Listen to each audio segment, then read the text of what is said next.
ذكرت محمدا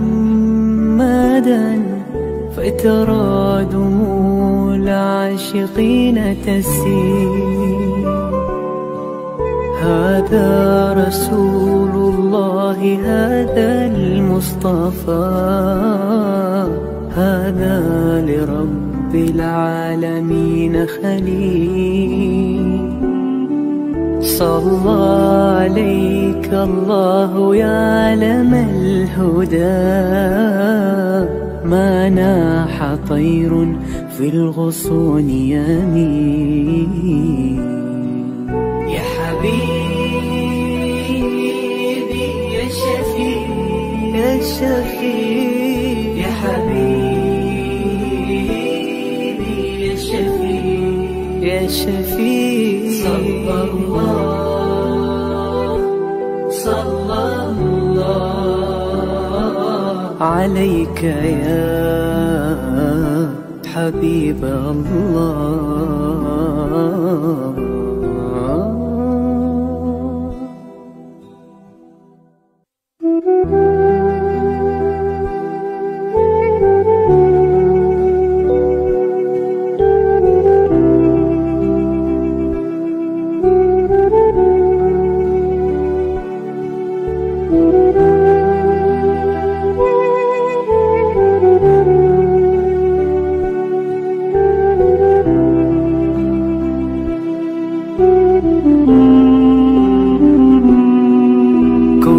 القلوب إلى الحبيب تميل، ومعي بذلك شاهد ودليل.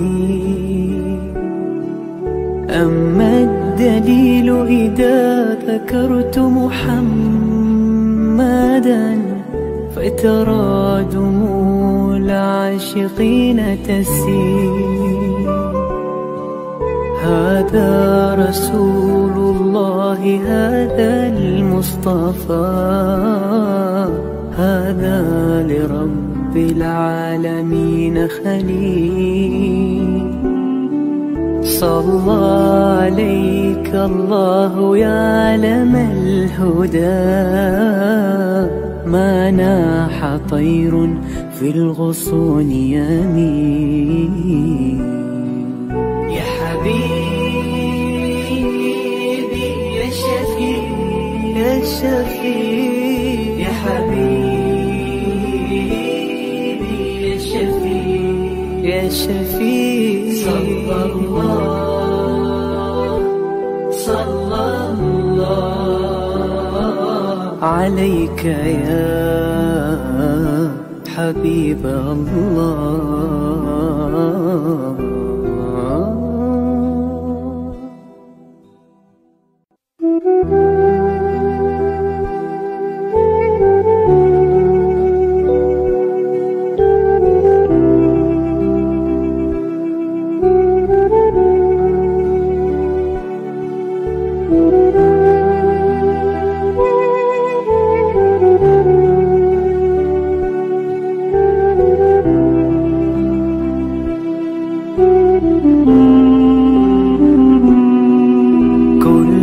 القلوب إلى الحبيب تميل، ومعي بذلك شاهد ودليل.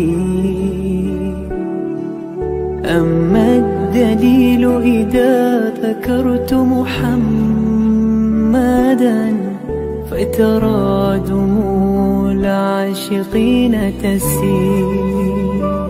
Yayasan Sabahat sedang mengusahakan pembinaan Kompleks Anjung Sulul Khatimah yang dipaparkan dalam skrin sekarang ini.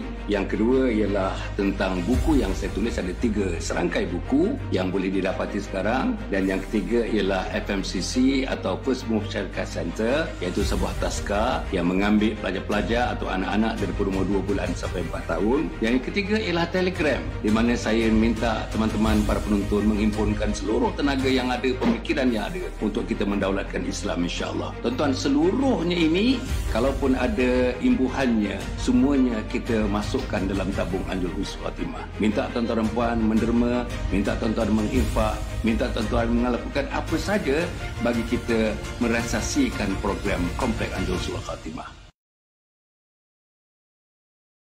Assalamualaikum warahmatullahi wabarakatuh. Alhamdulillahirabbil alamin wassalatu wassalamu ala asyrafil anbiya'i wal mursalin sayyidina Muhammadin wa ala alihi wa sahbihi ajma'in. Subhanaka la ilma lana illa ma 'allamtana innaka antal alimul hakim. Wala haula wala quwwata illa billahil aliyil azim. Qala rabbi shrah li sadri wa yassir li amri wahlul 'uqdatam min lisani yafqahu qawli. Para penonton yang hormati sekalian, alhamdulillah bertemu kita pada pagi ini, tuan-tuan dan puan. Insya-Allah kita akan meneruskan perbincangan mengenai yang penting, tuan-tuan. Penting bagi semua. Penting bagi saya, penting bagi tuan-tuan, penting bagi tuan-tuan, iaitu tuan-tuan dan puan yang sering kita bincangkan dan menjadi tajuk, sama ada tajuk besar atau tajuk kecil dalam perbincangan kita selama 1 tahun 7 bulan ini, tuan-tuan dan puan, membincangkan mengenai didikan awal anak-anak kita. Didikan awal anak-anak kita. Daripada anak-anak dalam alam kandungan, kemudian tu alam bayi, yang kita dah cerita dah. Alam toddler, kemudian tu alam awal remaja, kita dah cerita dah. Alam remaja daripada 15-18 tahun, kita dah cerita dah. Mungkin yang ini kita akan meningkatkan lagi tingkat umur itu untuk bercerita. InsyaAllah tuan-tuan dan puan, ini sangat penting tuan-tuan. Sangat-sangat penting sebab dalam Islam ni kita panggil tarbiyah, tuan-tuan, pendidikan. Pelajaran, kalau kita kata Kementerian satu masa dulu perkataan pelajaran, tuan-tuan, ditukar kepada pendidikan.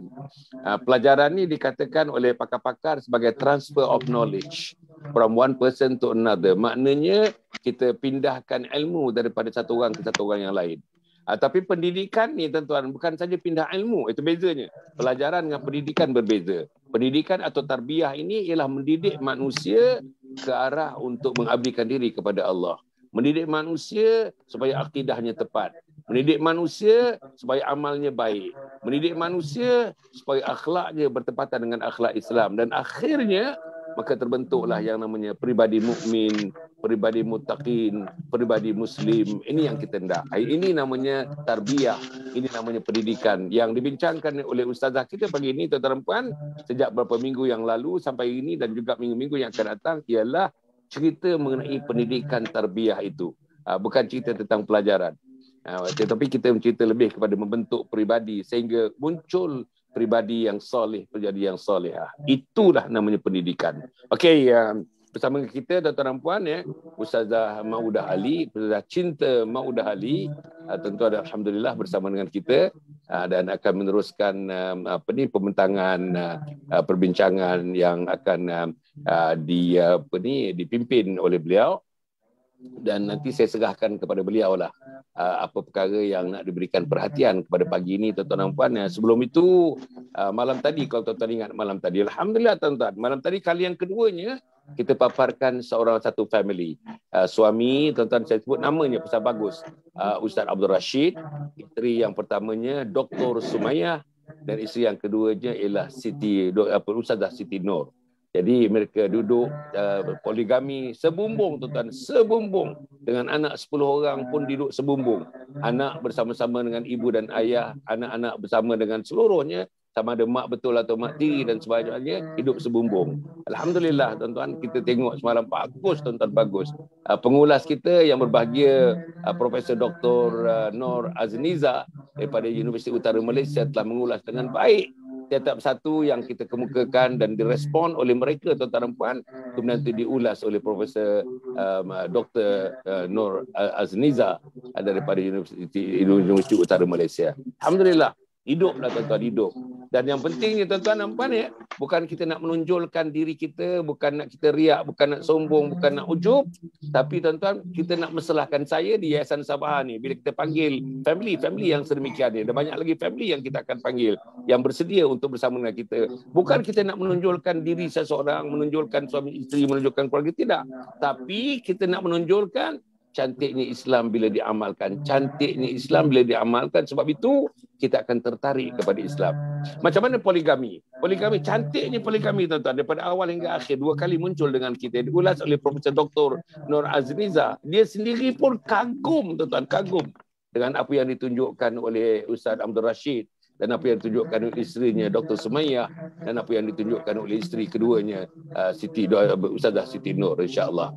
Jadi tuan-tuan rempan, kalau siapa-siapa ada lah tuan-tuan, siapa-siapa ada yang ingin bersama-sama dengan saya, bersama-sama dengan yayasan untuk kita bercerita sikit pengalaman demi untuk menserlahkan kecantikan Islam, menserlahkan kehidupan Islam yang bersediakan kepada akidah syariah dan akhlak. Kalau ini ada tuan-tuan, bagi tahu saya namanya, siapa keluarga dan sebagainya, insya-Allah Ustazah Maudah yang akan muncul, yang muncul setiap hari Sabtu di pagi ni pun adalah di antara keluarga yang saya fikir saya pernah bincang dengan beliau, macam mana beliau dengan suami dan anak-anak dapat ke depan bersama dengan kita. Bukan sekali-kali, bukan untuk ujub, bukan untuk riak, bukan untuk sombong, bukan untuk mengada-ngada, tetapi tuan-tuan nak membayangkan cantiknya Islam. Kalau Islam itu dipraktik, macam mana cantiknya Islam, macam mana wanginya Islam, macam mana harumnya Islam, macam mana sermerbaknya bau Islam itu tuan-tuan dalam kehidupan kita. Jadi Ustazah, Assalamualaikum Ustazah. Waalaikumsalam warahmatullahi wabarakatuh. Allah. Wah, hari ni nampak lain Ustazah punya pemaparan pagi ni lain nampak. Cantik lah, yalah. Ini tudung macam ini masya-Allah, masya-Allah. Bagi cantik. Okey. Alhamdulillah. Ustazah, agaknya apa yang sambungannya kita nak buat pada pagi ini Ustazah? Saya serahkan kepada Ustazah. Apa dia? Sila Ustazah. Baik. Auzubillahi minasyaitanirrajim. Bismillahirrahmanirrahim. Alhamdulillahirabbil alamin wassalatu wassalamu ala asyrafil anbiya'i wal mursalin wa ala alihi wa sahbihi ajma'in. Alhamdulillahilladzi nahmaduhu wa nasta'inuhu wa nastaghfiruhu wa na'udzu billahi min syururi anfusina wa min sayyiati a'malina may yahdihillahu fala mudilla lahu wa may yudlil fala hadiya lahu. Asyhadu an la ilaha illallah wa asyhadu anna Muhammadan 'abduhu wa rasuluh. Subhanaka la 'ilma lana illa ma 'allamtana innaka antal 'alimul hakim. Qala rabbi ishrah li sadri wa yassir li amri wahlul 'uqdatam min lisani yafqahu qawli, amma ba'd. Alhamdulillah. Terima kasih kepada Datuk atas kesudian untuk terus bersama dengan Umi dan juga hadirin hadirat pada pagi ini, insya-Allah. Jadi sebelum tu tak tahu ada bunyi bergaung tak? Sebab ada bilik tu dah digunakan sebab ada tetamu. Jadi Umi duduk kat depan. Bilik depan ni memang dekat dengan mikrofon. Anak-anak menguruskan Yasin. Tapi tak berapa jelas sangat kot. Dia boleh suara Umi boleh jelas dengar. Boleh. Okay, saya jumpa pakai ni. Alright, okay. Jadi Datuk, kita daripada awal tu menceritakan tentang bagaimana starting dari kandungan, mula-mula berkahwin kan.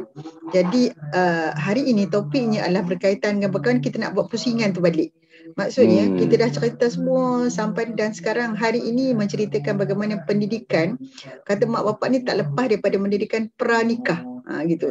Jadi kalau dulu kan kita cerita bagaimana sebelum perjumpaan anak-anak. Jadi sebenarnya sebelum kepada anak itu bertemu dengan pasangan hidupnya, berusaha untuk memilih pasangan hidupnya, bagaimanakah tarbiyah ibu ayah perlu untuk dia jaga sampai dia kahwin sebenarnya. Macam Datuk ceritalah sampai kahwin kita tak lepas daripada tarbiyah anak-anak ini.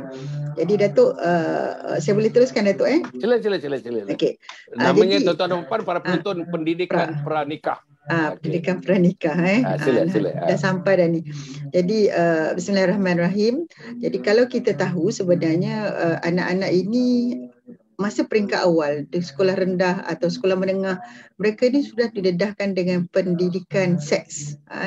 Pendidikan seks di sekolah contoh, tapi dia masuk tingkatan 5 dalam silibus barulah dia masuk. Tapi sebelum tingkatan 5 dalam pendidikan Islam ada pendidikan syariah Islamiah, sebab Umi mengajar pendidikan syariah Islamiah. Jadi kita mengajar bagaimana nak mencari calon, pendidikan seks. Tapi kita tak detail. Benda ni detail diceritakan dalam tingkatan 3 tajuk sains, iaitu pembiakan manusia. Which masa tu tingkatan 3 sebenarnya anak-anak sudah mula terdedah. Tapi kalau kita tengok pada zaman sekarang ini, pendidikan seks yang tidak normal, maksud bukan pendedahan mereka kepada seks ini telah bermula daripada di awal usia sekolah rendah lagi. Bukan didedahkan oleh ibu ayah, bukan didedahkan oleh guru-guru, tetapi didedahkan oleh media massa. Na'udzubillah min dzalik. Anak ini sebenarnya sudah melihat video lucu.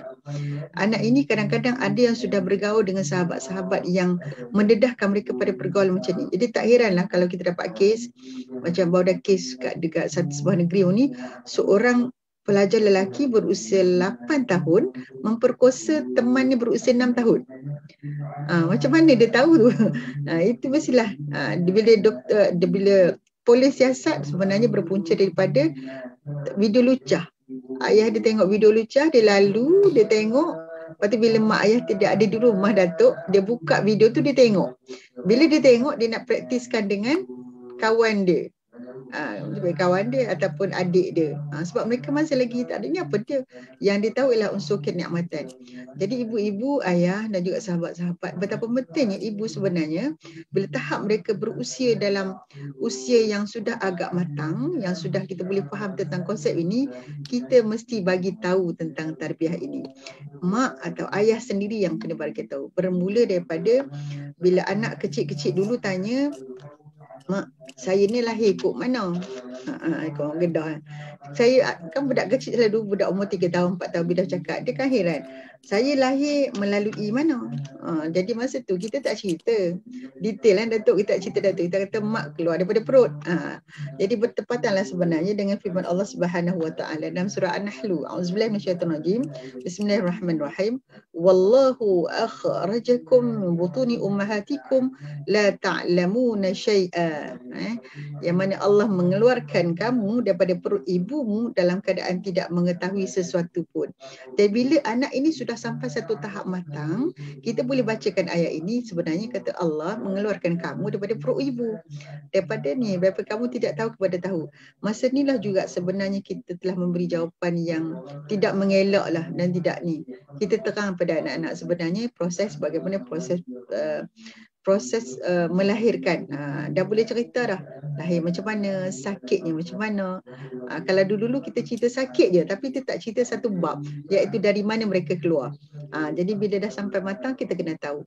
Dan kita sudah mula berpesan kepada anak-anak perempuan. Banyak pesanan dia. Umi lupa nak kodkan dia punya number-number, tapi ada beberapa pesanan. Iaitu pertama, ialah kita sudah mula menceritakan anak perempuan, anak bila kamu sudah mula period, bagaimana caranya untuk mengendalikan. Dan sebenarnya kan ibu-ibu ramai di kalangan remaja ataupun anak gadis yang dia bila dia period sendiri-sendiri. Dia tak tahu kadang-kadang itu darah period. Dia tak tahu macam kendalikan. Ada satu kisah yang agak lucu lah kalau Umi nak share pagi ni. Saya mendengar ceramah daripada Ustazah Nur Hafizah Musa. Benda ni berlaku kepada beliau sendiri. Ketika mana satu hari anak dia dah umur 9 tahun. Kan anak perempuan dia umur 9 tahun. Dia pergi ceramah dengan suami dia pada hari itu. Yang lain tu laki-laki, anak sulung laki-laki, anak kedua kot, umur 9 tahun. Muda lagi lah, dari sudut logiknya tak akan terfikir lagi lah kan nak period. Jadi tiba-tiba masa ceramah dia dapat call daripada anak dia yang sulung. Dia kata, Umi, adik dia ni dah angah ke angah? Angah dia terkena nyamuk Aedes. Berdarah. Dia kata ya Allah. Jadi dia panik. Anak ni semua panik hak lelaki sebab adik dia berdarah macam tak biasa nak kena gigit apa pun. Jadi dia kata nyamuk Aedes gigit adik ni. Umi kena balik sekarang juga. Ya Allah, dia pun balik. Dia balik tengok kat rumah anak dia depan TV dalam keadaan yang berdarah. Jadi dia tahulah, seorang ibu tahu itu ialah period. Dia ambil anak tu, dia pakaikan ni, dia pergi ajar mandi bagaimana. Dan tapi seorang ibu dia terkejut Datuk. Dia kata dia mengakulah kesilapan dia ialah bila dia terkejut, dia terfikir seorang ibu ni dia malu dia lebih daripada memfikirkan tentang rasional. Dia pesan dia Allah, alhamdulillah lah tak kena kat sekolah. Kalau ke sekolah mesti malulah. Dia fikir macam tu sebab segan tu. Jadi anak ini terpinga-pinga dan dia tidak menceritakan sebenarnya inilah tanda-tanda keremajaan, tanda-tanda ni. Sehinggalah si ayah tu balik. Ini nak ceritalah, dia kata perempuan ni panik Datuk. Dalam bab-bab macam ni memang ada period dah. Awalnya sebab dia terkejut anak dia seusia 9 tahun sudah mula period. Kan? Subhanallah. Jadi bila suami dia balik. Suami dia balik, dia ceritalah. Suami tanya, ni apa cerita dengan anak dia tadi? Yang anak gadis tu, dia pun ceritalah, bang, anak kita dah period bang, umur 9 tahun. Jadi yang suami tadi pergi panggil Ustazah Nafizah dan anak dia masuk bilik. Dia ambil bahu anak dia tu, dia dudukkan. Subhanallah. Ini akhlak yang terpuji seorang ayah. Umi dengar cerita tu macam tu, subhanallah, dulu kita tak buat. Satu benda yang kami terlepas pandang sebab anak dara kami seorang je. Dia pun dudukkan anak dia, dia kata apa dekat anak dia, dia ambil nama anak dia Angah Dia ambil anak dia, dia peluk Datuk. Dia peluk anak dia daripada tadi kan panik, tak pernah berdarah banyak tu. Dia terkejut kan dalam usia yang 9 tahun. Dia peluk, dia kata, tahniah, Angah sudah mencapai usia yang hebat, kematangan sama seperti Sayyidatina Aisyah radhiyallahu anha. Jadi yang Mak Ustazah kata, saya tak terfikir nak kaitkan dengan Sayyidina Aisyah. Hebatnya sebab dia kata nak datang period itu ialah bergantung pada kematangan seorang anak gadis. Jadi bermakna bila 9 tahun dia sudah period, dia sudah matang, dia sudah boleh ni. Dan kita kena ceritakan bermula pada tarikh ini, kalau dulu ibu dan ayah nak mengajar semudah kamu tidak tertanggung dosa. Bermula pada detik ini ketika mana kamu sudah period, sudah datang haid, bermakna semua perbuatan kamu, semua kamu dah kena jaga sebab semuanya bergantung kepada diri kamu. Jadi si anak tu dengar mengangguk-ngangguk dia. Inilah dia yang saya namakan sebagai pendidikan seks, Datuk. Pendidikan seks awal yang kita kena bagi tahu pada anak ini, awak sudah matang, awak sudah tahu, sudah pandai. Allah dah bagi taklif untuk anda sendiri. Sekarang ni tak boleh tinggal dah solat, tak boleh tinggal dah puasa. Semua dosa dan pahala kamu tanggung sendiri. Itu anak perempuan. Jadi Umi pun kait bagian ni, bila beritahu kematangan ni, pertama kena bagi tahu dan kena didik. Selain pada kita bagi tahu tentang kewajipan mereka untuk anak yang sebesar ini, kemudian kita bagi tahu pula bagaimana cara nak menyucikannya. Dia perlu panduan sebab dia tak tahu apa-apa. Dia tak tahu macam mana cara cuci dia, yang ni boleh, yang ni tak boleh. Umi pasti sebenarnya ibu-ibu pun tahu. Kalau kita nak cerita kat sini detail saya tak lah kot kan. Macam mana cara penjagaan kesihatan, bagaimana cara nak sepanjang 7 hari itu. Sebab setengahnya senggugutnya teruk, Datuk. Ada kakak Umi ni, bila senggugut ni dia pengsan setengah jam. Yang kebanyakan wanitanya berguling-guling. Memang emosi dia tak stabil. Jadi kena faham, lelaki-lelaki dalam rumah itu kena faham anak ini sedang hari pertama senggugut. Jadi berbeza macam anak kami kan 4 orang lelaki, seorang perempuan. Jadi bila adik dia period, dia tahu, oh ini emosi dia tak stabil, nak marah-marah. Dia tak boleh lawan balik Sebab apa? Mereka sudah dimaklumkan tentang benda ni. Cuma masa tu minta perasan ketika pendidikan, apa yang perlu diucapkan, ucapan tahniah. Jadi kalau di luar sana sahabat-sahabat anak yang dalam usia 8 tahun, 9 tahun, just get ready, beritahu. Mungkin anda akan melalui frasa ini. Dah frasa ini tahniah. Sebab ini bukan bermakna anda melakukan perkara yang tak baik. Sebenarnya inilah anugerah Allah kepada orang seusia. Dan ada sekiranya anak kita sampai usia 12, 13, 14, belum period lagi, orang perempuan sampai ke usia 17, dia kena check dah. Bermakna mungkin kau ada masalah apa-apa dekat depat dalam perut dia ada masalah. Dan kalau anak lelaki pun masa ni boleh diceritakan, Datuk. Benda ni benda yang mereka segan nak cerita sebenarnya.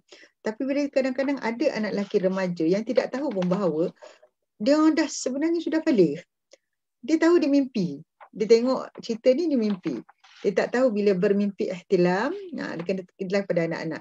Ihtilam itu ialah menandakan bahawa anda telah balik. Bermula pada hari ini. Jadi kalau anak kita rapat dengan kita, dia akan cerita, Umi, malam tadi saya cerita.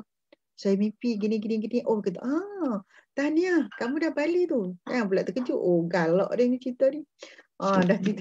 Sebab kita mempunyai satu stigma tentang anak-anak kita. Jadi contoh, subhanallah. Anak-anak kalau rapat dengan mak ayah ni, satu peringkat, kadang dia mimpi apa pun dia cerita, Datuk. Kita pagi-pagi lepas main subuh berjemaah, dia tarik kita. Oh, ni malam tadi kan adik mimpi tau. Dia bercerita. Maksudnya perkongsian itu. Sama ada mereka share apa yang mereka rasa, mereka share apa yang mereka nak buat, mereka juga share apa yang mereka mimpi. Ini adalah petanda insya-Allah tarbiyah dan juga orang kata ngam lah hubungan sekeluarga tu insya-Allah. Jadi kita kena cerita kat sini kepada anak-anak bagaimana caranya untuk mandi wajib. Sebab kadang-kadang apa yang berlaku remaja sekarang ada yang tak tahu lagi nak mandi wajib bagaimana. Jadi saya berhenti kat situ dulu. Nanti nak sambung Datuk tentang maksudnya ini perempuan, ni lelaki-lakinya. Okey. Para penonton yang hormati sekalian, ya, mau tak mau kita kena akui beberapa perkara.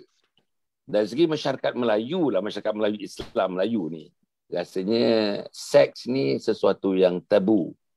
TABOO, tabu ni maknanya jarang dibincang, jarang dipersoal, malu nak mempersoalkan, tak ada kekuatan nak mempersoalkan, tak ada kekuatan nak berhadapan dengan mak, dengan ayah, dengan adik, abang dan kakak, dengan kawan-kawan pun, hal-hal yang terlalu private. Okey, nombor 2, dia terlalu private.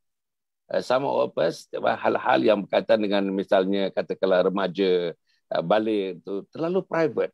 Bila terlalu private itu, agaknya disimpan pada diri dia sendiri. Kalau tidak ada tunjuk ajar daripada mak dan ayah atau siapa-siapa juga, akhirnya kita tak tahu macam mana jalan keluar dia. Sebabnya disebut tadi kan, anak Ustazah Nur Hafizah tadi balik pada masa umur 8 tahun, 9 tahun ni kan. Yang ketiga, ialah kita dalam keadaan sekarang ni, cabaran sekarang ni, di mana pornografi di mana-mana pornografi.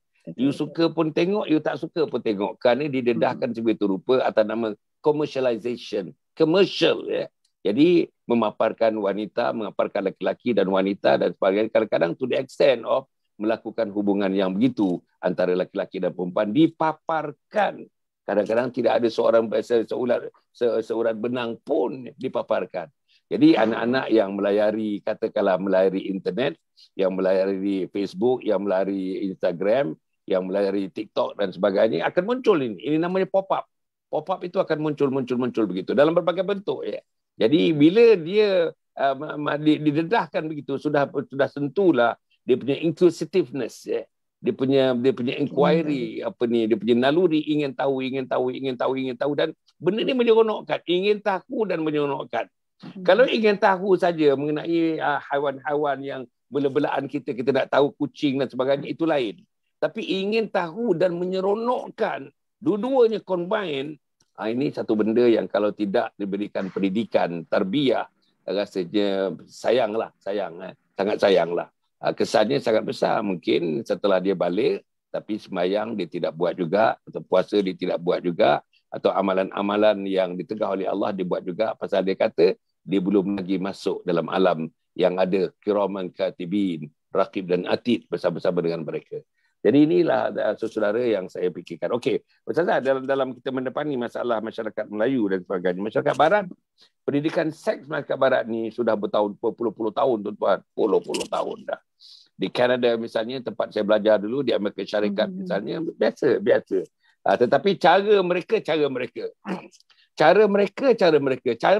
very biological. Cara mereka very physiological. Tetapi bagi kita, macam yang disebutkan oleh suami kepada Ustazah Nur Hafizah tadi, macam mana tuan-tuan? Macam mana dia menanganinya? Not purely biological, not purely physiological, tapi dia relatekan dengan Sayyidatina Aisyah, bagikan tahniah kepadanya.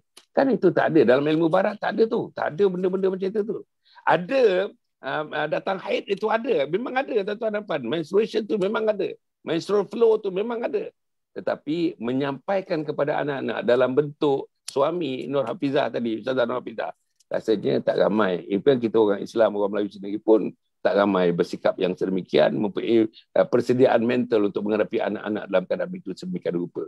Jadi maknanya tak ada cara lain dalam perkembangan yang terakhir dalam masyarakat, dalam godaan-godaan dan cabaran-cabaran yang kebanyakan menuju kepada hedonisme. Hedonisme ni artinya budaya nafsu syahwat. Budaya nafsu syahwat.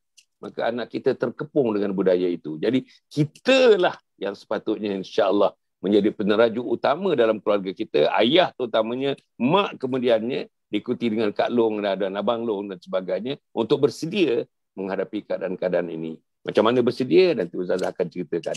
Ustazah, macam mana persediaan mak bapak sendirilah. Ni mak bapak sendiri.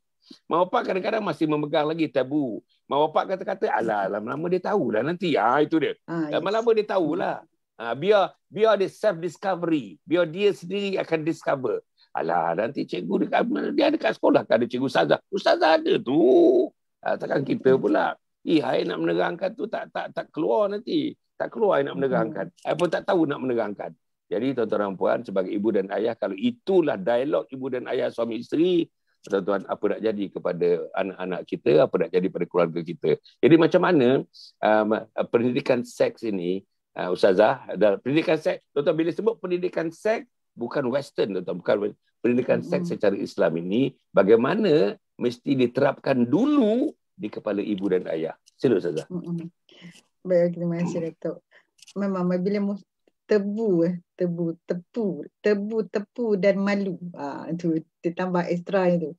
Sebab kan bila kita sebut seks saja di kalangan ni, sebenarnya Umi pun bila nak menceritakan bab pagi ni, ya Allah, berfikir panjang ni. Boleh ke terima, subhanallah. Tapi sebab ini adalah satu benda yang kita buat dan sahabat-sahabat yang buat. Alhamdulillah, dia jadi anak tu bila nak bercinta pun dia macam dia fikir. Sebab sekarang ni bila dia bercinta, dia bersembang dorang, syaitan masuk, dia masing-masing duk tengok filem Korea ada bercumbu, filem Hindustan ada peluk, filem orang putih sampai ke atas katil. Jadi bila dia ada pasangan ini yang boleh pada mereka dalam yang bentuk koma halal untuk mereka lah, cinta sampai mati kan, yang tidak ni, mereka mungkin melakukan itu dengan pasangan masing-masing. Na'udzubillah min zalik. Sampai ke peringkat dia boleh khayal dia dah bersetubuh dengan pasangan dia. Kan COVID-19 PKP duduk kat rumah. Duduk kat PKP tu hanyalah tak boleh bergerak fizikal. Tetapi tuan-tuan dan puan, Datuk yang ni masih ada. Handphone ni duk ada lagi. Yang mana mereka boleh berhubung. Tengok sampai boleh buat video seks. Video seks. Benda ni memang menghadapi kita guru-guru sekolah menengah lah. Menghadapi masalah anak-anak yang terdedah pada perkara ni. Jadi, Umi nak menyeru kepada kita semua, ibu-ibu dan ayah, untuk kita ada pengetahuan ini. Macam yang Datuk syorkan tu. Saya sangat berminat dengan satu modul yang Datuk sediakan. Which is ibu ayah, kita maklum bahawa ibu ayah ni ada yang alim, banyak yang kita tahu. Benda-benda tentang fake, benda-benda tentang perkara-perkara begini dan teknik ni tak ramai orang tahu. Jadi Datuk sendiri menyediakan satu modul, hubungi Datuk untuk buat usrah dalam keluarga. Ada kan Datuk Betul. Orang Sabah sendiri datang menceritakan inilah dia tarbiyahnya. Maksudnya daripada awal sampai ke nak kahwin tu, maksudnya orang yang ustaz-ustaz ini sudah dilatih dari sudut bagaimana cara nak menceritakannya. Sebab mungkin mak ayah tidak tahu. Sebab Umi nak seru di sini, kita kena ada knowledge. Ibu ayah kena tahu. Jadi kata surah pada ustazah. Bila selamanya kita serah pada ustazah, anak-anak kita tak cari ustazah, dia cari boyfriend dia. Dia tak silap cari boyfriend dia jumpa boyfriend. Allah. Dan kita boyfriend lagi haru. Jadi inilah sebenarnya kita panggil mengekang daripada awal supaya jenayah ini tidak berlaku, supaya renggang hubungan ini tidak berlaku. Anak-anak daripada kecil perasan kita daripada kecil kita rapat, kita timbang anak-anak, kita boleh rapat sampai dah remaja dia renggang, dan mula renggang berlakulah sesuatu. Jadi saya tak nafikan, insya-Allah sebenarnya ramai dah sekarang ni mak ayah yang sudah mula ada boleh man to man talk, macam ayah bercerita dengan anak-anak lelaki, sembang abang kalau perempuan macam mana ciri-ciri. Ini saya nak masuk topik kedua lah ni.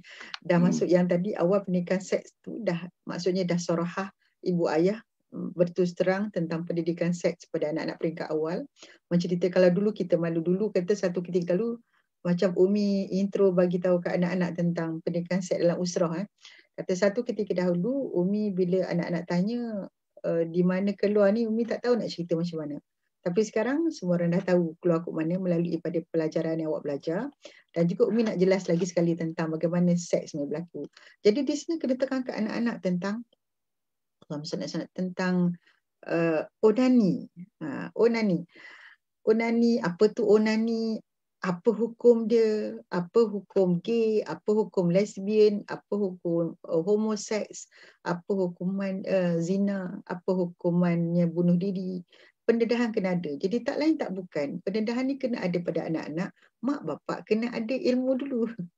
Kalau mak bapak tidak ada ilmu, mana mungkin dia nak share dengan yakin. Tak kapa ilmu tak apa, buku duduk depan mata, tapi mak bapak kena baca buku. Jadi tabiat mak ayah kita kadang-kadang kita suka mencerita perkara viral kan. Ni viral lah. Kalau zaman dulu mengumpat. Ni viral. Cerita-cerita baik cerita. Jadi kita hidup dalam keadaan tidak ada ilmu. Ni mak ayah please tolong untuk perkembangan dan untuk kita bertanggungjawab dengan anak-anak kita kena ada ilmu. Bukan bergantung dengan ustaz-ustazah sahaja. Bukan bergantung dengan orang-orang alim atau bincang sama-sama sahabat. Takut-takut ilmu yang mereka dapat ilmu lain.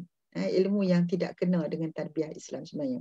Jadi bila dah yang pertama tadi beritahu tentang ihtilam ataupun period head, jadi kita tahu anak-anak kita yang perempuan ni setiap kali dia nak ni kata Umi, awak bulan lepas datang bulan berapa, berapa hari bulan, Umi ambil tahu.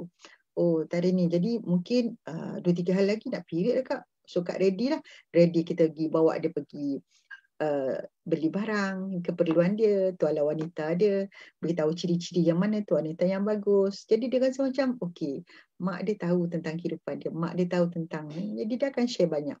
Anak lelaki mungkin sebab Umi dengan anak perempuan, kami memang kebanyakan benda kami share bersama-sama lah, seorang je kan.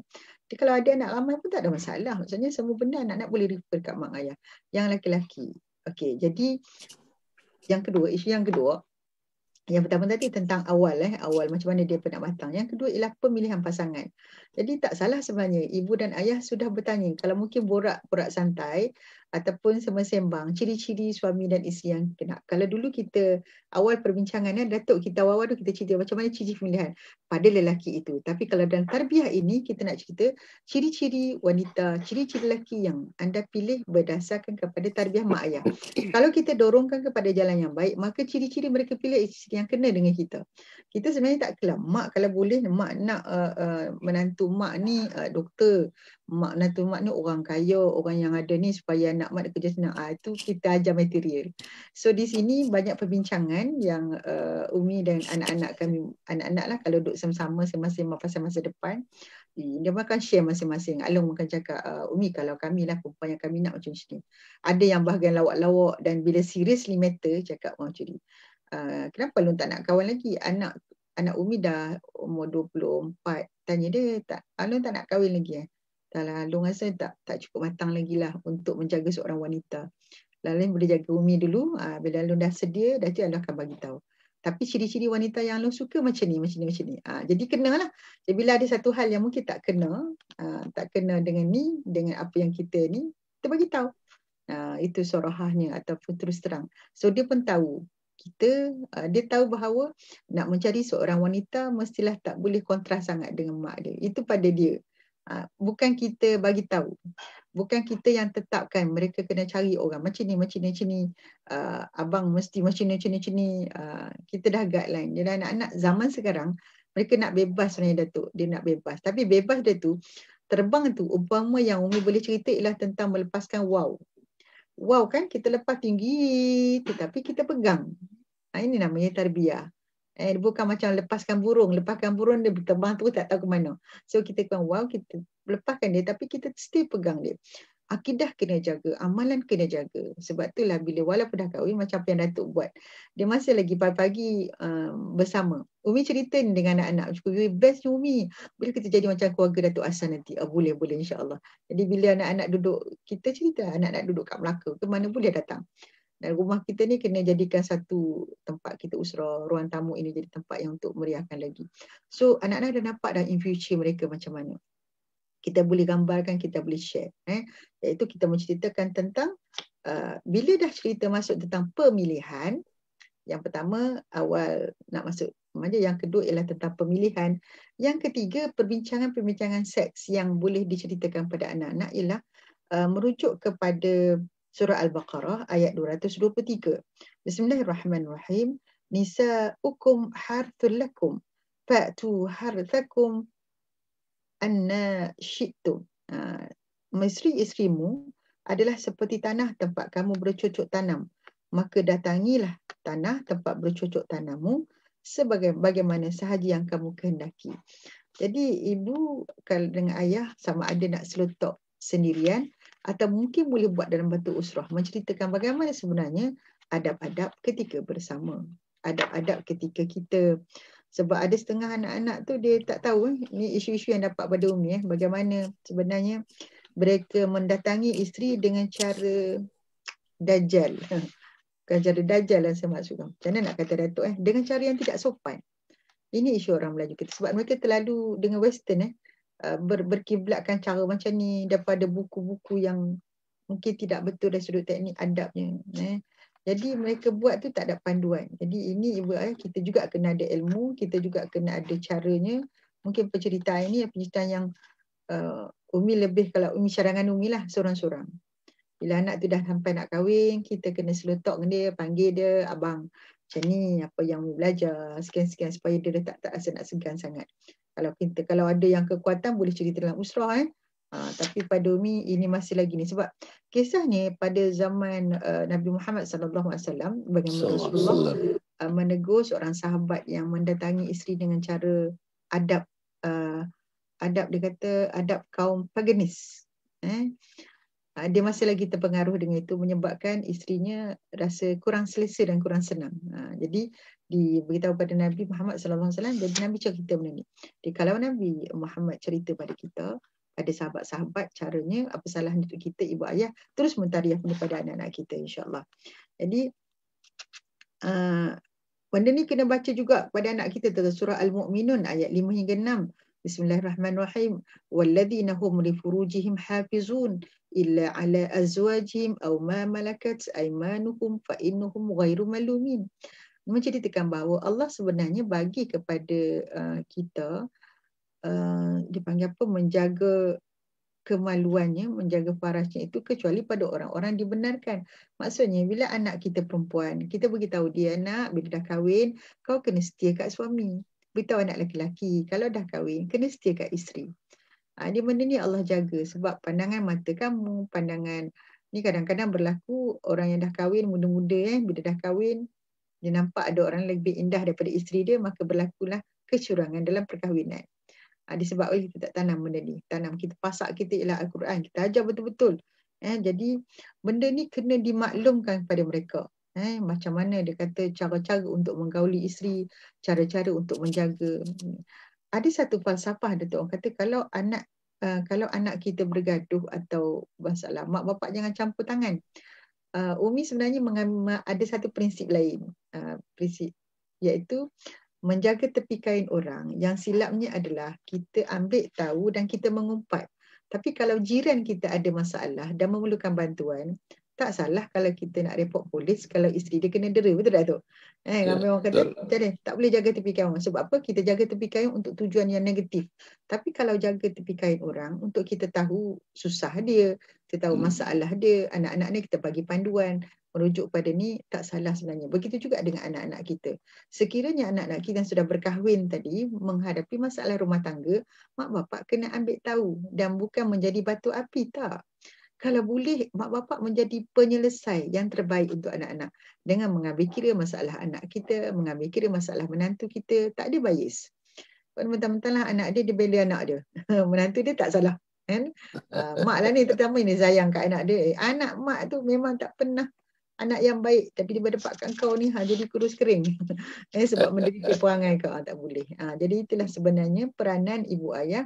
Walaupun sebelum kahwin, masa kahwin tetap juga kena jaga dari sudut keharmonian. Dan ud'u ila sabili rabbika bil hikmah wal mau'izatah hasanah, tetap kena pegang. Daripada anak kecil sampai anak dah besar, sentiasa melihat perkembangan. Macam perkembangan mereka sekarang bagaimana. 2021, anak-anak berhadapan dengan media sos. Anak-anak berhadapan dengan PKP. Anak-anak berhadapan dengan COVID-19. Ini semua kena ada. Kalau sekarang yang melihat program live ini ialah ibu, ayah yang mempunyai anak yang sudah berkahwin. Kena ambil tahu bagaimana keadaan anak itu. Dia berpisah dengan suami. Dia kata, contoh apa yang berlaku kepada dalam keluarga kami lah Datuk. Anak bongsu mertua, adik ipar Umi lah, berada di Singapura dah sudah setahun sebab tak boleh balik. Jadi kena ambil tahu adik ipar tu macam mana, wanita yang kesunyian, kita kena call dia, kena tarbiyah dia. Cucu-cucu yang kecil-kecil membesar bertahun tanpa ayah, just pakai video call dia tak sama. So kena ambil tahu. Ini adakah bermakna dipanggil apa, yang kita katakan tadi jaga tepi kain orang? Tak, ini tak jaga tepi kain orang. Ini kita menjaga keharmonian dia, menjaga perasaan dia supaya dia rasa bahawa ada orang take care dengan dia. Kalau suami dia berjauhan, mak mertuanya, kakak iparnya, abang iparnya, seluruh ahli keluarga juga mengambil tahu tentang diri. Barulah dia rasa tenang. Rasa tenang dan kita membantu mereka menghadapi masalah macam ni. Itu Datuk. Yang ketiga. Okey. Para penonton yang berhormat sekalian, okey, saya nak simpulkan apa yang disebut oleh Ustazah tadi, mungkin sukar untuk berlaku dalam keluarga. Yang pertama, kalau misalnya kita tidak ada ilmu. Ilmu macam mana nak mendekati anak-anak berhubung dengan hal-hal yang dianggap tabu tadi. Yang dianggap masyarakat tidak senang untuk meluahkan benda-benda yang dikatakan berkaitan dengan benda-benda yang private begitu, benda-benda yang terlalu private, terlalu bersendirian sifatnya, terlalu peribadi sifatnya. Okey, itu yang pertama. Jadi persoalannya sekarang tuan-tuan dan puan yang saya muliakan sekalian, berapa orang yang ada ilmu itu? Mungkin kita ada ilmu itu tetapi tak tahu cara menyampaikannya. Mungkin suami ada ilmu itu tapi isteri tak ada ilmu itu. Jadi untuk suami menyampaikan kepada anak-anak yang baru datang haid agaknya, elok bagi saya ibu ataupun isteri itu yang menyampaikannya daripada ayah menyampaikannya. Tapi maknanya kita kena ada hubungan yang rapat antara suami dan isteri. Sudah ada satu perjanjian, satu resolusi antara suami dengan isteri bahawa apapun tentang anak-anak ni, tentang pendidikannya, kita bertanggungjawab. Hatta setelah mereka berkahwin pun bukan nak jaga tepi kain orang. Kita nak jaga supaya perkahwinan itu mantap, teguh, tepat, sejahtera, aman, damai dengan sedikit pengalaman kita. Kita dah ada pengalaman kan saya beristeri pun dah dekat 46-47 tahun dah agaknya kan Jadi sudah tentu ada pengalaman. Pengalaman yang ditimba masa we were down, pengalaman kita masa we were up, pengalaman psikologi, pengalaman sosial, pengalaman kemasyarakatan, pengalaman mendepani berbagai-bagai isu besar dan kecil. Kita ada pengalaman. Jadi pengalaman ini sangat kaya. Pengalaman itu tak ada dalam textbook. Pengalaman-pengalaman ini tidak ada dalam textbook.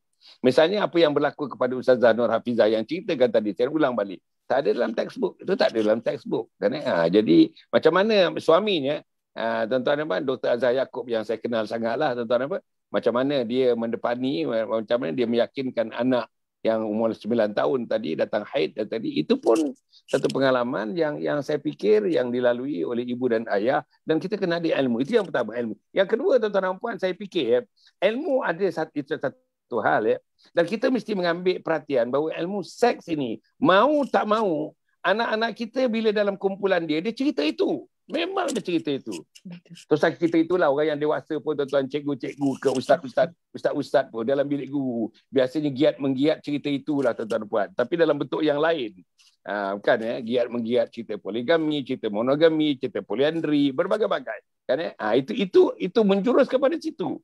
Tapi maknanya tapi bila sampai kepada peringkat untuk betul-betul nakkan kita punya nasihat, nakkan cara kita menangani masalah, kadang-kadang kita sudah buntu dan tak mampu nak melakukannya.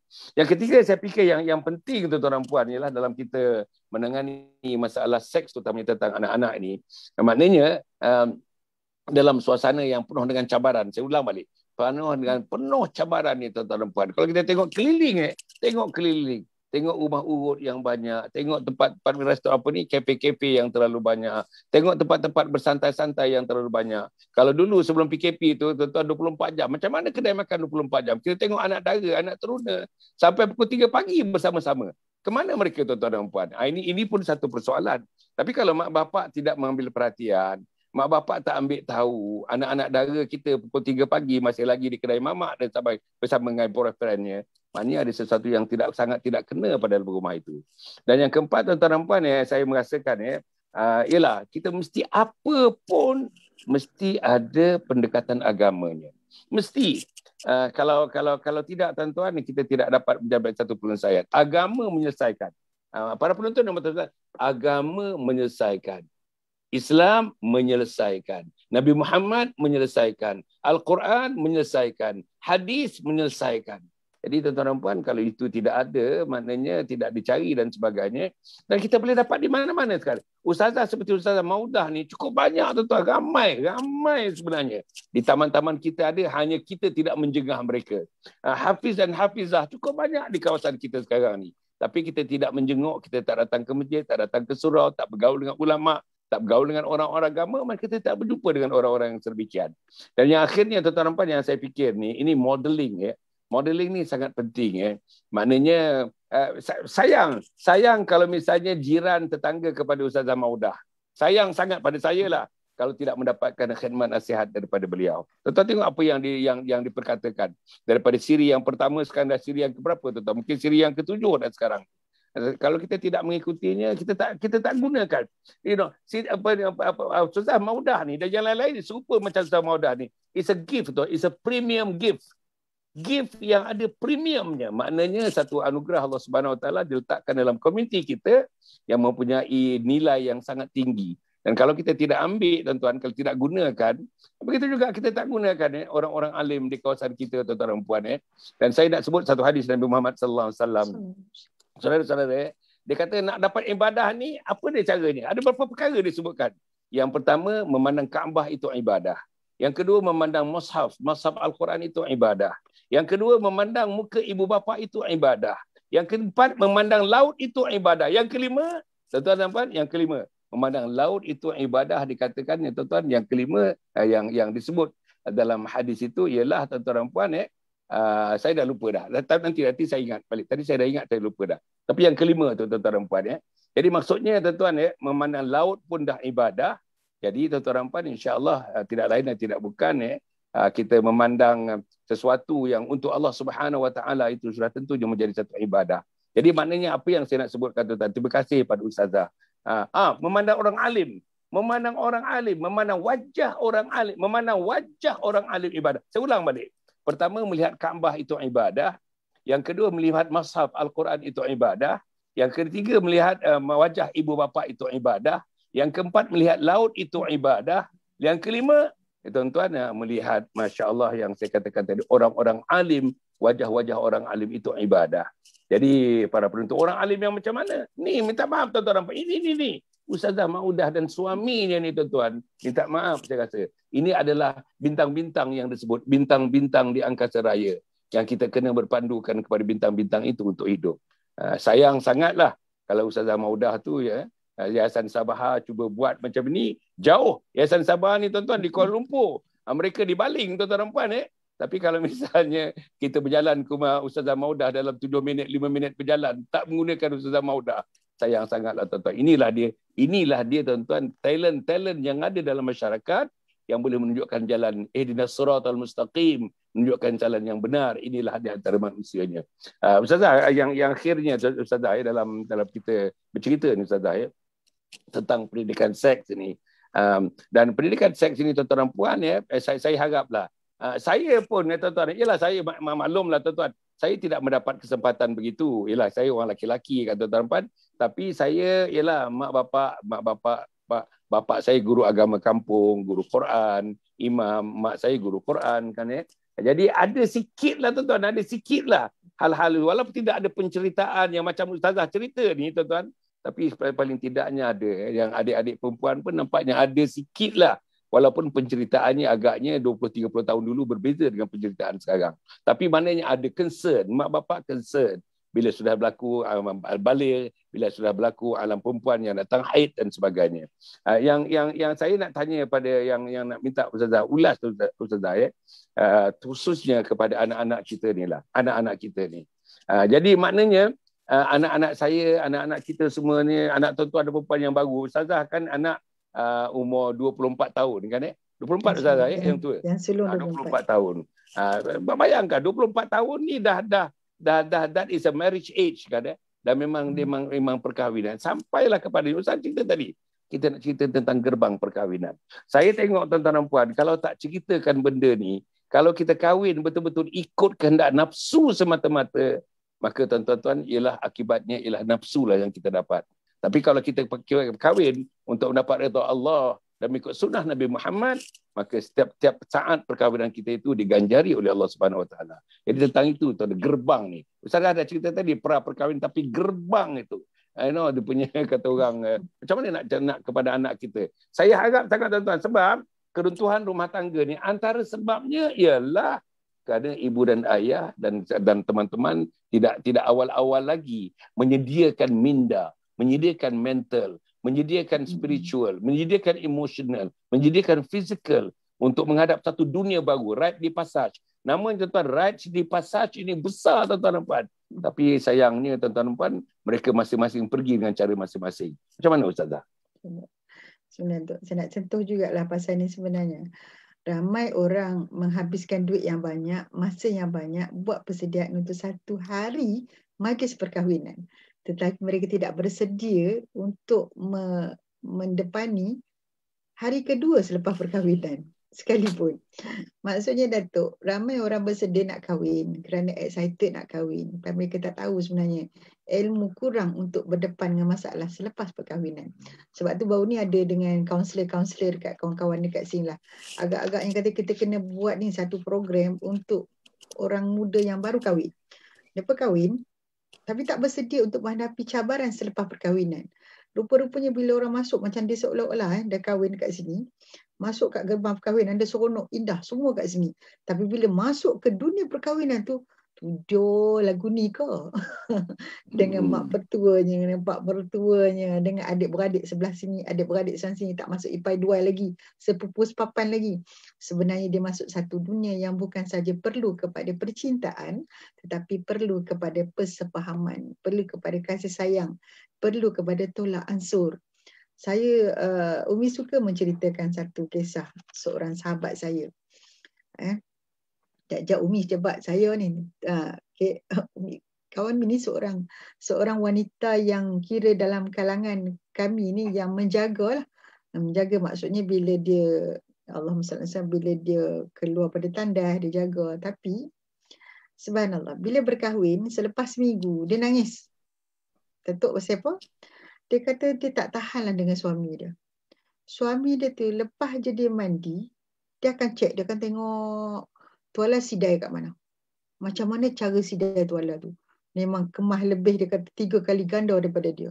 Berus gigi dia ambil, dia letak kat sini. Kan biasa lepas habis berus gigi, letak tempat yang ikut suka lah kan Datuk kan. Suami dia kata berus gigi ambil kat mana, letak kat situ balik. Tempat di mana awak ambil tu. Kalau kata ada kelonsong tu, nombor 2 tu nombor 2 tu lah tak boleh. Kalau lepas pada masak, ada yang tak settle nasi. Dan dia akan komplain, nasi goreng ni tak cukup masin ni. Sebab suami dia pandai masak. Suami dia pandai masak, suami dia suka kemas rumah. Ramai kan orang kata, seronoklah dapat suami kalau boleh yang pandai masak, yang suka kemas rumah, senang kerja kita. Dia terlupa bahawa sebenarnya kemahiran itu boleh ada, tetapi kalau tidak ada persefahaman dan memahami, akhirnya rumah tangga tunggang langgang jadi Datuk. Bergaduh. Hanya kerana suami tak puas hati, isteri tak kemas macam dia. Isteri tak tahan sebab terlalu dia tak boleh nampak kerja. Dia baru je, dia tabiat dia ni, kami tahulah sebab kami satu rumah dengan dia masa dekat kampus. Dia lepas buat kerja, dia takut kerja tu hilang. Dengan laptop dia tu dia tak tutup, dia just close, lepas tu buku dia duduk macam tu je.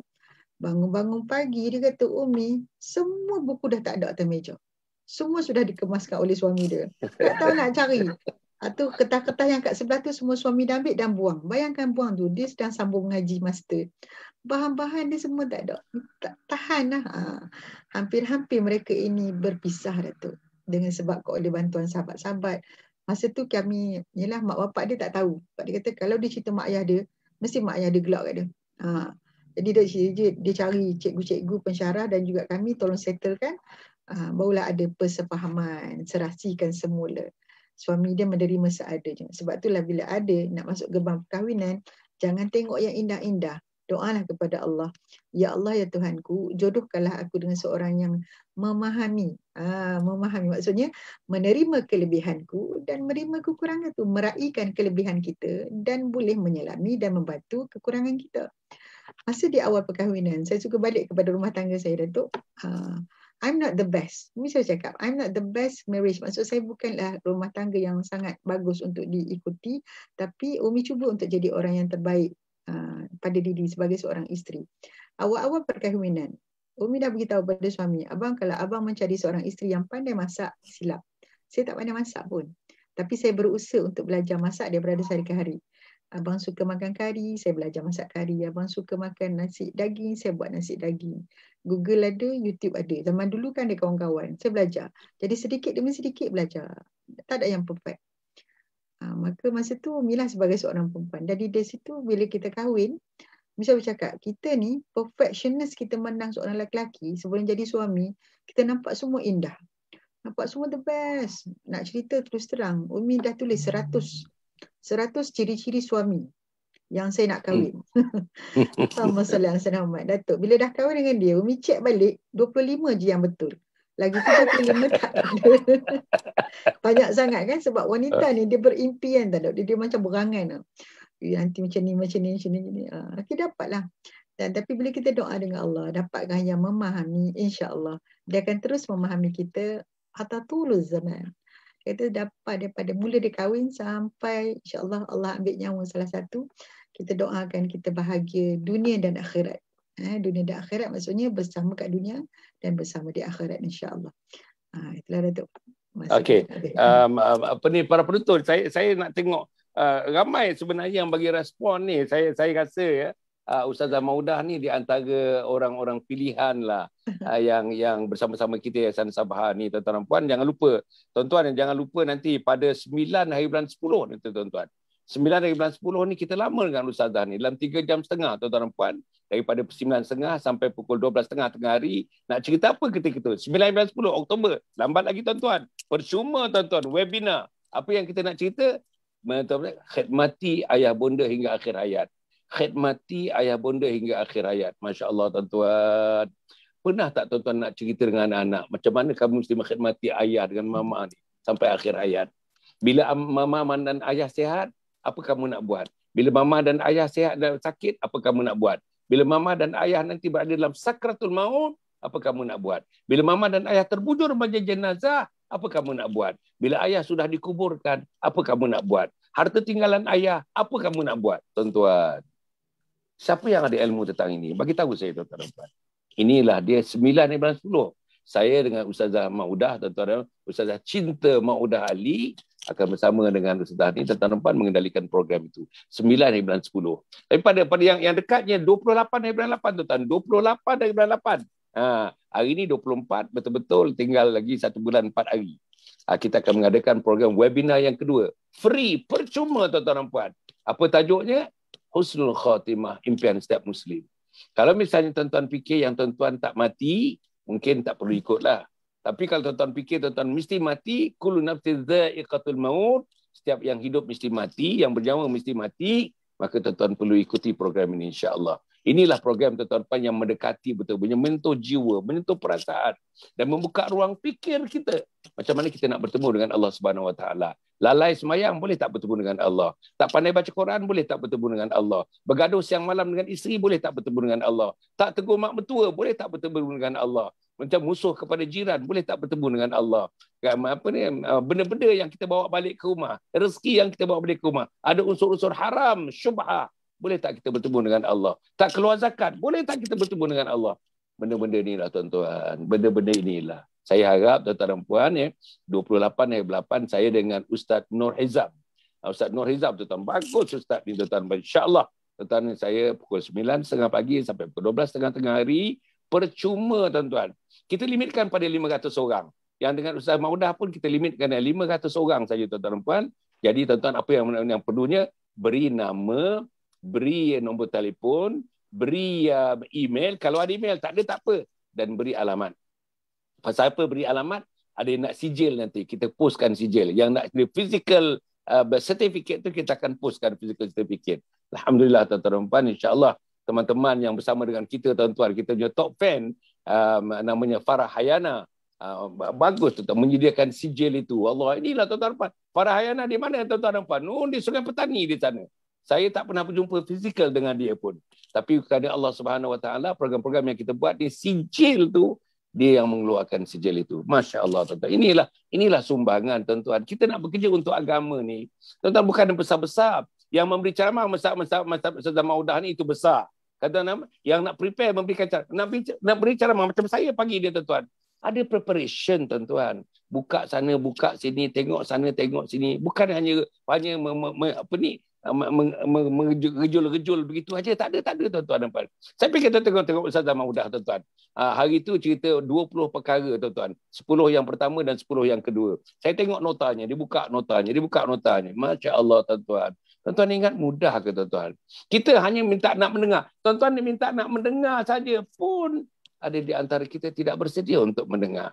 Tak payah tuan-tuan tak payah buat rujukan, tuan-tuan tak payah buat persediaan, tuan-tuan tak payah tengok macam mana vocal cord dia, tuan-tuan tak payah tengok macam mana nak menarik minat dan sebagainya. Tak perlu itu. Hanya berikan telinga kita, berikan mata kita saja.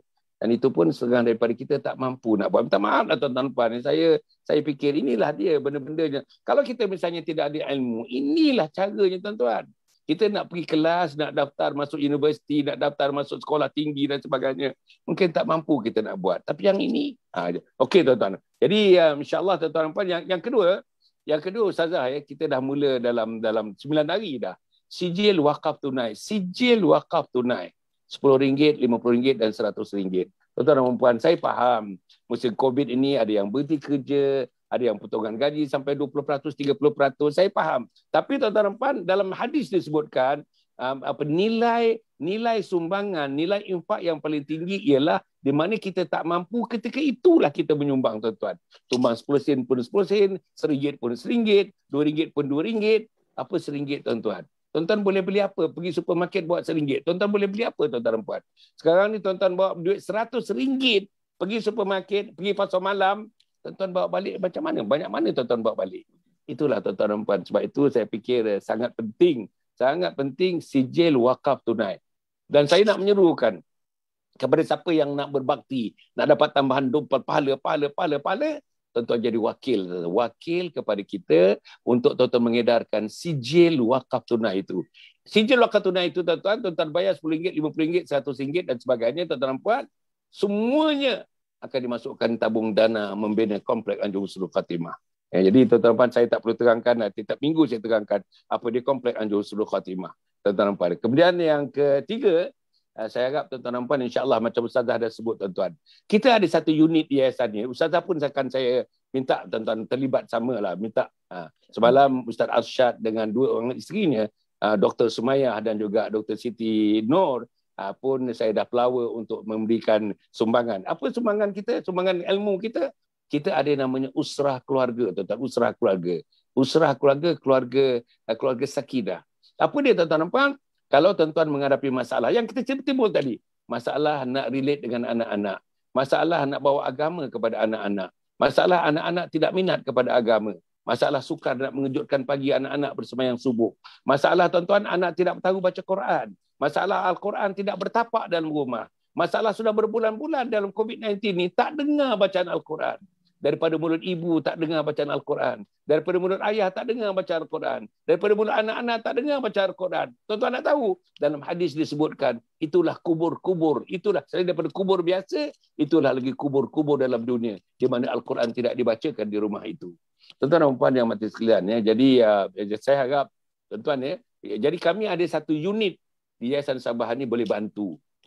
Macam mana nak menghidupkan agama? Namanya kita nak menyuntik roh agama dalam keluarga supaya tuan-tuan dan puan, insya-Allah roh agama inilah yang menselesakan. Roh agama inilah yang menceriakan. Roh agama inilah yang menyebabkan keluarga kita menjadi baiti jannati. Roh agama inilah menyebabkan nama-nama anak dan isteri dan suami kita tercatat tuan-tuan di dalam buku malaikat-malaikat Allah. Kita harap dengan roh agama inilah menyebabkan tuan-tuan punya nama being inscribed, tercatat, terpahat di pintu syurga Allah Subhanahu Wa Taala.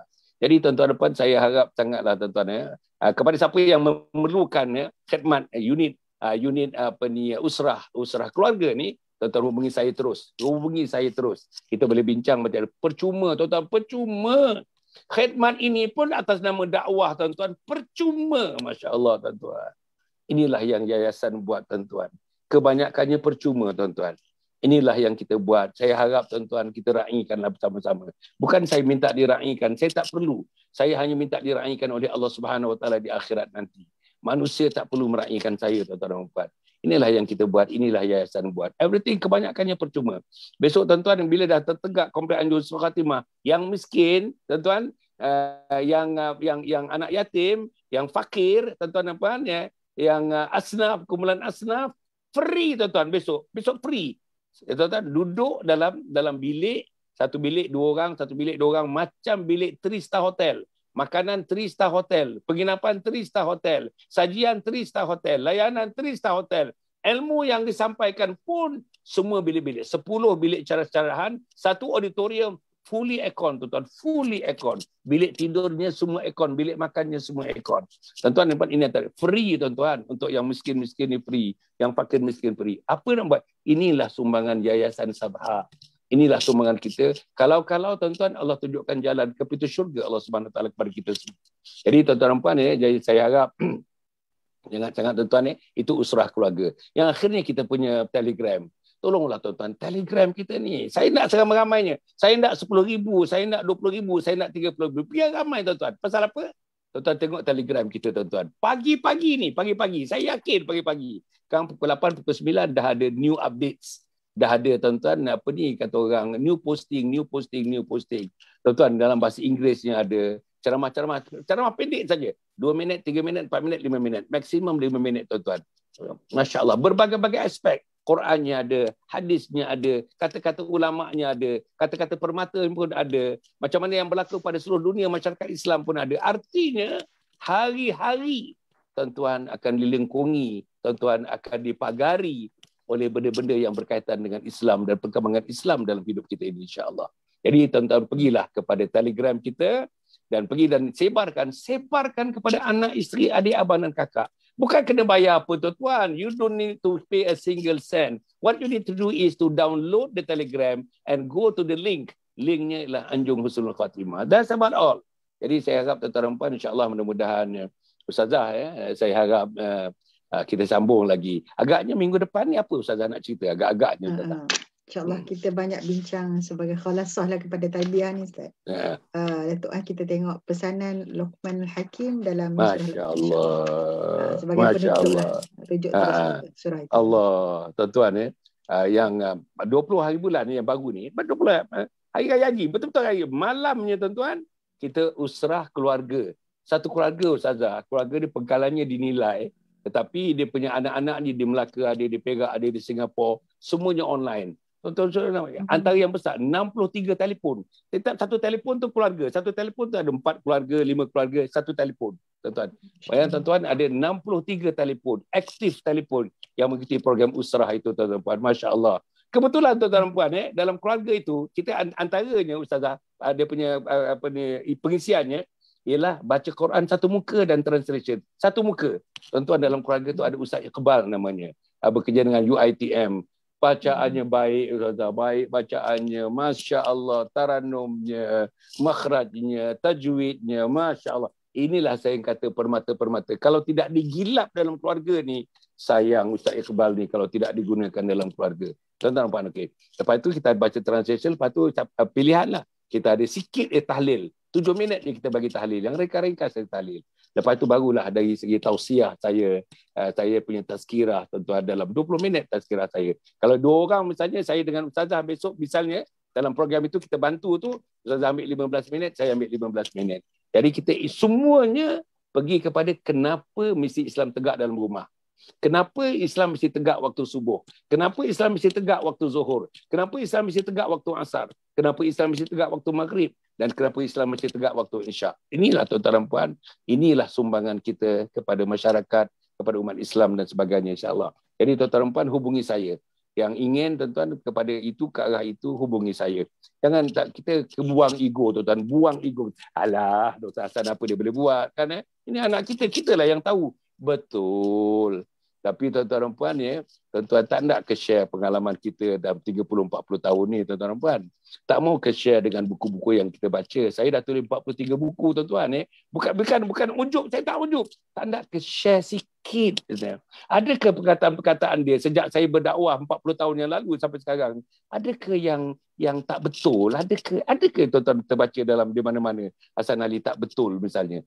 Itu. Jadi itu benda-benda yang itulah tuan-tuan saya harap bukan saya nak mengatakan diri saya hebat. Jangan tuan-tuan, jangan.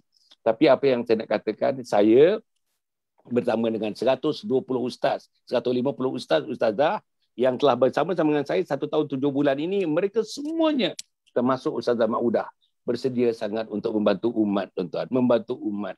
Saya tak bayar mereka, tuan-tuan. Saya tak bayar. Ustazah Maudah dah berapa kali, tuan-tuan, daripada tahun lepas sampai sekarang. Not a single cent. She is not hoping also to be paid. Not a single cent. Yayasan Kebajikan Sabah, duit yang ada nak bina Komplek Anjung Husnul Khatimah. Jadi tuan-tuan nampak, atas nama tidak berbayar itulah tegak program ini sampai 1 tahun 7 bulan. Kalau saya bayar, tuan-tuan dan puan, program ini akan mati. Mungkin bayar sikit sangat, Ustaz tarik diri. Mungkin dia bayar, dia tengok Ustaz grade. Grade 1 macam ni bayaran, grade 2 macam ni bayaran, grade 3 macam ni bayaran. Mungkin grade 2, grade 3 akan menarik diri.